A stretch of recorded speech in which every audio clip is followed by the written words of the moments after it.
Hey guys, welcome back. Today we are going to be installing this on my 88 Toyota. This is a Walbro 255 in-tank fuel pump. My truck's been giving me issues. Some of you have probably seen the videos where I've been chasing this little fuel starvation gremlin around. Pretty sure this is the issue, so I'm going to go ahead and drop the tank and install this bad boy. The Walbro 255 is a pretty good upgraded fuel pump. I think this thing supports like 300 horsepower or something, which is plenty. I think we'll have plenty of room to work with our little 80 horsepower Toyota 22RE.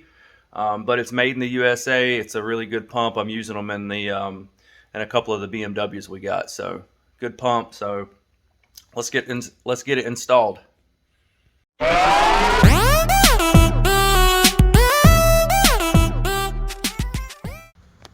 Alright, first thing we're going to do is remove the skid plate, which has got three 12mm bolts.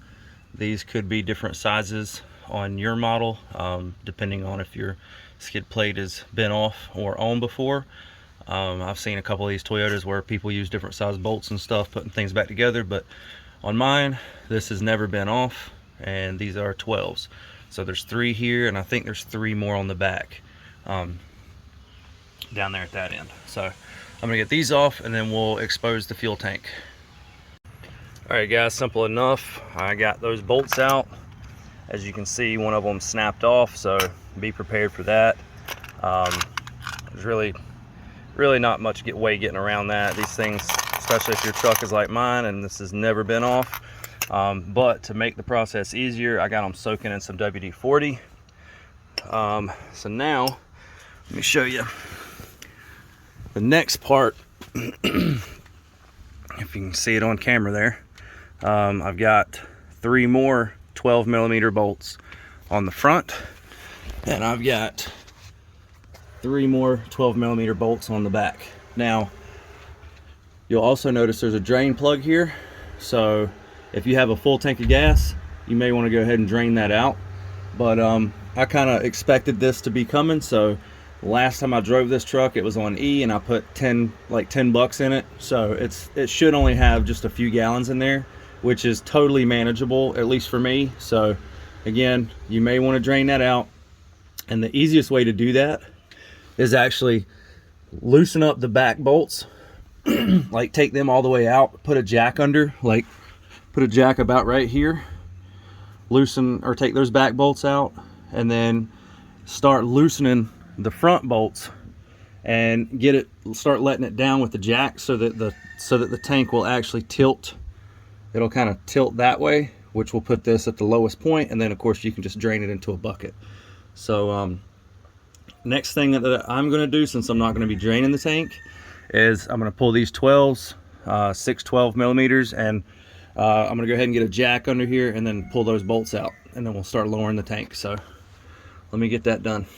Block of wood under it just to add a little extra room for my jack. That way my jack's not fully extended. The next thing I'm going to do is take these three, actually I gotta loosen. I'm going to take these three bolts off here. They're 10mm, and then I'll take my fuel cap off.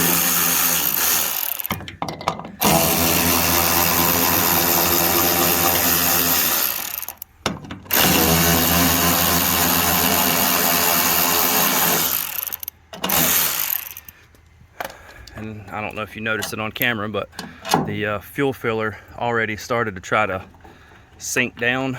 That's because my truck has got a little bit of a body lift on it, and these hoses were extended back in the day when I did that. So you can see how easy that just kind of pushes back up in there, which is the main thing we want.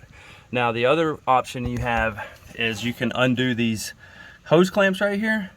But what we're going to do is we're going to drop this tank down just enough to get over top of it a little better and disconnect the fuel lines. So this is the route that I choose to go, just because, you know, I've got a little bit more room with the body lift. I think this will work just fine on a stock height truck as well though. Just undo those bolts, and then we're just going to drop this tank down just a little bit to start with. Let's go ahead and see if it'll See if it'll move slowly. Okay, there's something going on. There's a bracket that fell. Another bracket moving. Okay, so I just went down about an inch. This is that's the bracket that actually holds that thing on, which it's bolted to the fuel tank. So that fell. Now let's go to the other side and see if there's enough room that we can get these fuel lines disconnected. All right, guys. Yeah, there's a ton of room over here for activities. So yeah, now what I've got to do, if I can get the camera in here, that's my biggest thing, is trying to get the darn camera in here so you guys can see what I'm doing. All right, so there is fuel lines going over to here somewhere. So basically what I'm going to do is I'm going to trace where these fuel lines are going. I'm going to trace where this wire connector plug is going and disconnect everything. That way I can pull this basket out. And I may drop the tank down just a little bit lower. That way I can, that way I got a little more room to work. And then pull this stuff loose. So let me get this tank down and get these lines disconnected, and I'll show you what we're looking at. All right, guys, one more thing to add before this tank comes down is there's a bolt right here, and I don't know if this is specific to the 88 models, but that's what we're working on. So there's a bolt right here that holds all the hoses in place. So that 12 millimeter bolt will have to come loose, and then like right over here, I can't quite tell if I'm getting it on camera, but right in here is where the connectors are. All it is some little squeeze hose clamps that Toyota likes to use. There's like 3 of them, I think, maybe 4. I can't quite tell. But we're gonna take all those loose. I've already taken the fuel pump connector loose. I've still got to get the fuel level sender connector loose, which is coming off of that guy right there. So just wanted to mainly point out that this bolt right here, I forgot about this bolt. So we'll get all this stuff loosened up and hopefully get this tank dropped down. All right, so everything is disconnected except this guy here. I forgot that one of the fuel lines is actually bolted, or I don't know, connected with a, I don't know what you call this thing, but yeah, it's going to take a wrench to get off. So that's the last thing holding this tank in. So that's going to come off, and then I can drop the tank. What I may end up doing is actually jacking the tank back up just a little bit so that I can get something under here and something under the back and get this block of wood out. Hindsight, I probably should have used a slightly smaller block of wood, but hey, you live and learn. So let me drag this thing out after I get this one line undone here. All right, so there's the fuel pump out.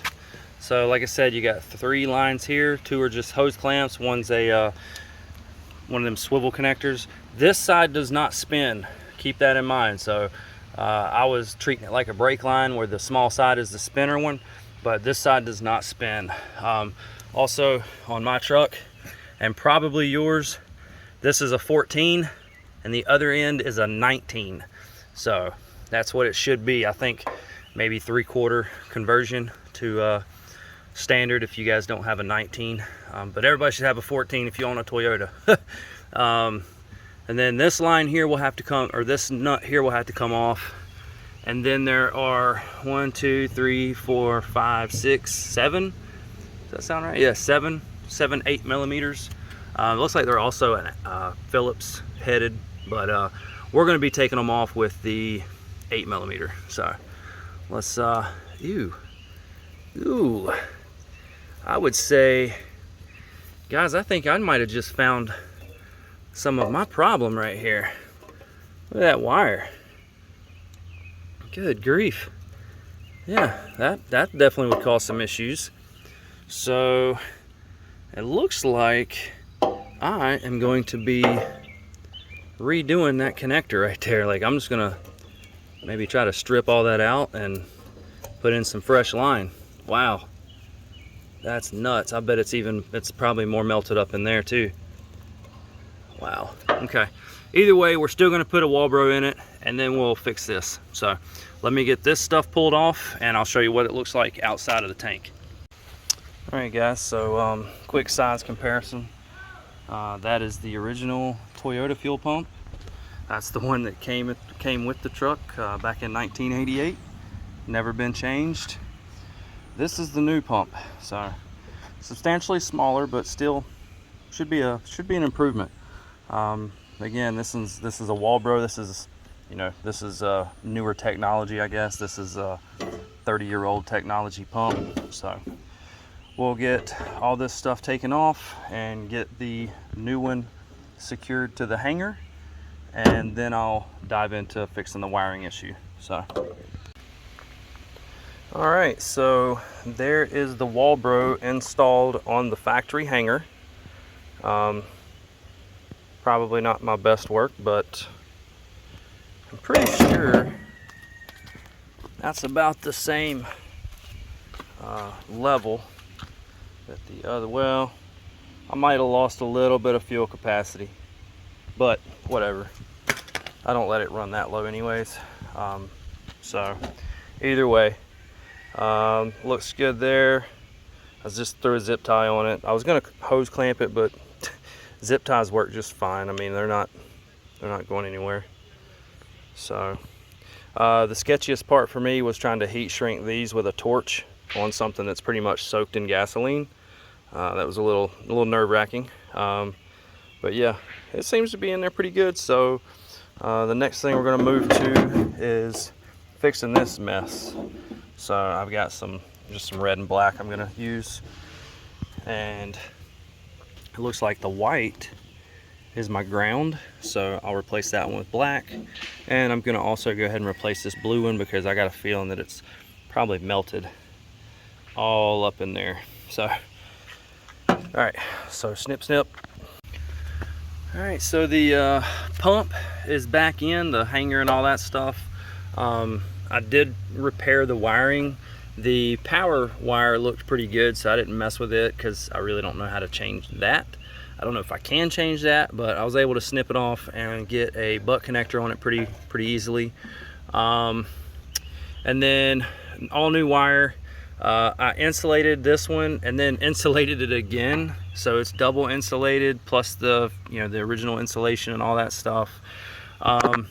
Ended up going to AutoZone and picking up one of these little 2-prong connectors because this thing is this was not salvageable. So and I didn't feel like trying to order one on the internet, so I'm going to climb under the truck now. Basically the normal install portion of this is done, and if you didn't have to repair wiring, you basically just reverse the process, slide this thing back under, fish this thing up through that little hole right there, and then get a jack under it and jack it up and bolt it in, and hook everything up reverse of the way that we took it out. If you had to repair the wiring, the next thing I'm going to do is I'm going to crawl under the truck here and see if I can inspect the other end of this harness and see how that looks, because if it was melted on this end, it may be melted on the other end. So I'm hoping that I don't have to replace a whole bunch of harness or wire, but I may. So I'm going to dive into that now. All right, guys, welcome to my hell. This thing is melted. It looks like going back. It looks like it doesn't. It looks like it's good from that point back, which I'm guessing, I don't know, goes to the sending unit or something. I'm pretty sure this is just a ground, but you have shit grounding out that shouldn't be grounding out. I don't know, probably bad. So it's bad all the way up to the pin, to the pin connector. And the pin connector, if you don't know, connects right about there at that hole. It comes up through the cab with this little grommet here, and then it goes to this connector. And as you can see, I have already replaced that wire at one point. And I think, if I remember correctly, I think I grounded this stuff out when I was rebuilding this cab, I don't know, 15 years ago, or maybe 10 years ago. I think I hooked something up backwards and didn't realize the damage that I had done. And it actually, it did fine for many years, but I'm gonna have to try to push, this pin out and just replace this section of wire. Looking at the rest of the wires, it doesn't look like it's damaged anything else. I mean, they're all old and hot, and have gotten hot and stuff, but I think it's just a side effect from the one wire getting burned up. So like I said, I don't really know what this wire is for. I think it's a ground, because it goes to the ground on the pump and not to the power side, so I don't know. Either way, I'm gonna push this pin and get this section of wire replaced, and then hopefully get my truck put back together. So stay tuned. All right guys, so I ended up replacing that one wire that was burned up for the ground, all the way back to about right here, I guess, and then it teed off and went over here. So all that's new. The harness is still the same harness. I just pieced in a new piece of wire. I don't know why it's so tight looking right there. I guess yeah, it's relaxing. Okay. Up here, let's see if I can get a picture. Right here where it goes into the cab, I ended up having to cut not use that pin and that harness. I went and bought one of these single, it's just like this plug, but it's a single wire plug from AutoZone. It was like $6. I just basically bypassed the factory plug with that ground wire. So I cut it on the front side and then pieced it to the back side to run to the rest of the truck here. So now I should be ready to wrestle this fuel pump, or this fuel tank, back up in this hole here. All right guys, moment of truth. Everything's hooked back up. I still got to bolt the tank in, but I want to make sure everything's going to work first before I get it secured. So here we go. Make sure I'm not in gear. If I was in gear, that wouldn't have been fun.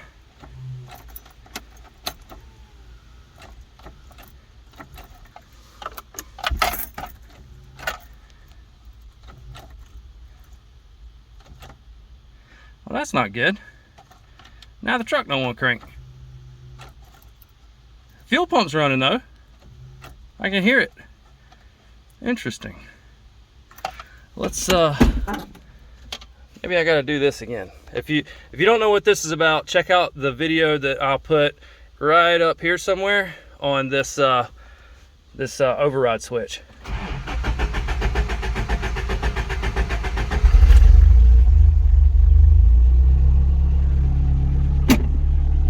Yeah, so sometimes my starter solenoid doesn't engage, and I put a bypass in the glove box. That way I don't have to get out and like jump it through the solenoid. So, uh-oh, that's not good. She just died.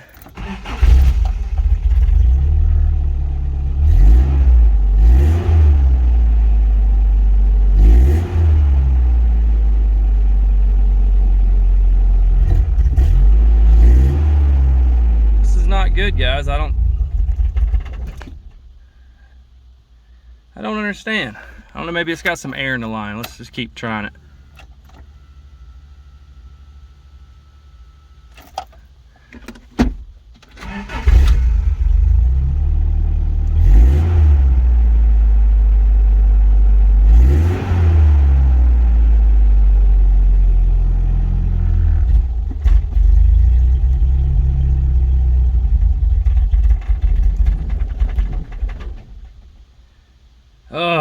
Well, I don't guess it was the fuel pump. So, all right, well, we'll keep diving in. I don't know. All right, guys, so apparently the fuel pump is not the issue. I don't know what's going on with this truck. If I hadn't owned it for 20 years, I'd probably sell the damn thing. So either way, what you just watched is how to do the Walbro conversion, or swap out the Walbro pump. As far as the rest of this stuff, I clearly don't know what's going on. So if you watch it and you have any idea what it could be, please leave a comment. Tell me what I can check next. Somebody mentioned something about the distributor, so I may end up checking that out. If it would just not run, I think it would be easier to find out what the problem is than it just cutting off like this, because it'll fire right back up. Let's see here. See, it fires right up, no problem, and it'll run for two seconds now, and then it'll die. So I don't know. Either way, thanks for watching. Continue on this journey with me, and maybe we'll figure it out. And she's dead again. All right, thanks for watching.